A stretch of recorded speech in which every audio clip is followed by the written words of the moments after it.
Hello and welcome to this video. My name is Mauri. Let me start with a question. Do you think it's a good idea to bring the queen out early in the game? A lot of my students have done this and they've even won some quick games with it, but mainly they do it when the opponent doesn't know how to respond. So I want to show you how to react if your opponent brings the queen out early, and we're gonna switch over to the chessboard now and look at a sample game.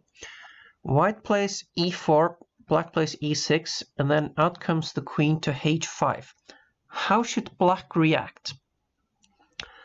If you remember the golden rules, black can now simply develop a piece and attack the queen at the same time with the move knight f6. Also incidentally attacking the pawn on e4. Now white tries to defend his pawn and save the queen with the move queen e5. And now, how can we, as black, bring out another minor piece and attack the queen at the same time? The move knight c6 is a very good move, forcing the queen to move again, and black has two minor pieces out. After the move queen f4, black now plays the move e5. So what this does is, it attacks the queen obviously, but it also gains better control over one of the center squares, the square d4. It's always good to control the center.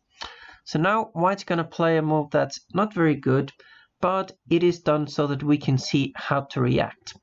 With the move queen f5, white allows black now to attack the queen once again and also get ready to bring out another piece with the move d5.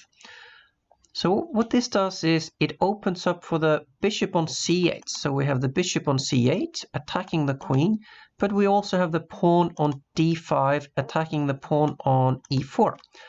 So white now has to move the queen, and now black can simply win a pawn already on move 6 with the move d takes e4. And notice how we're still yet again attacking that poor queen. The queen goes to b3, and now black is going to put a minor piece on a very good central square. The square is d4 and the piece is the knight that was on c6. Now jumps into this fantastic square on d4. We're attacking the queen again, but notice that we're also attacking the square c2. So we're attacking the queen and we're attacking the square c2. So the queen has to move, and it wants to protect the pawn on c2, or more the square on c2. So queen goes to c3, and now my favorite move in the game, we're gonna develop a piece and we're gonna sacrifice a piece at the same time with the move bishop b4. It's a really nice move, and I'm gonna show you in just a moment what happens if white takes this bishop. But first, what if he doesn't? This queen is running very short on squares, in fact. So now if, for example, the queen goes to g3, black can now play the move knight takes c2, and that's a fork. The knight is attacking the king and attacking the rook, thus winning the rook. So that would be a winning position.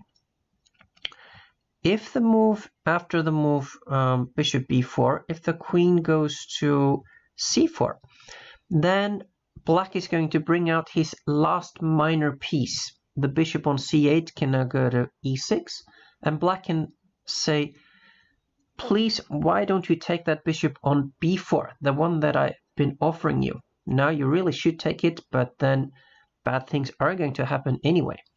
And I'm going to show you what happens after the move bishop b4 immediately, because it's the same thing. If white takes the bishop, either in the previous position that we just saw, or in this position, what will black do that's going to be a winning move? He's going to do a fork, and it's the fork knight takes c2 again, and this time it's an even more powerful fork. So we're attacking the king. Let's check. We're attacking the rook, but we're also attacking the queen. So we're attacking three pieces, and that's called a family fork. And knights, as you can see, are very good at doing this. White has to move the king. So after the move king d1, The obvious reply that black does is simply to take the queen with a completely winning position.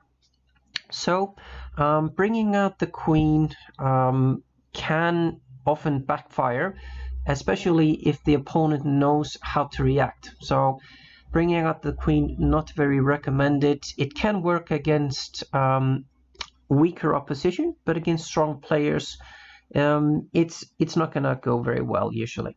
So I hope you liked this short lesson about the early queen and what can happen, and I'm looking forward to seeing you in the next video. Until then, thank you very much and bye bye.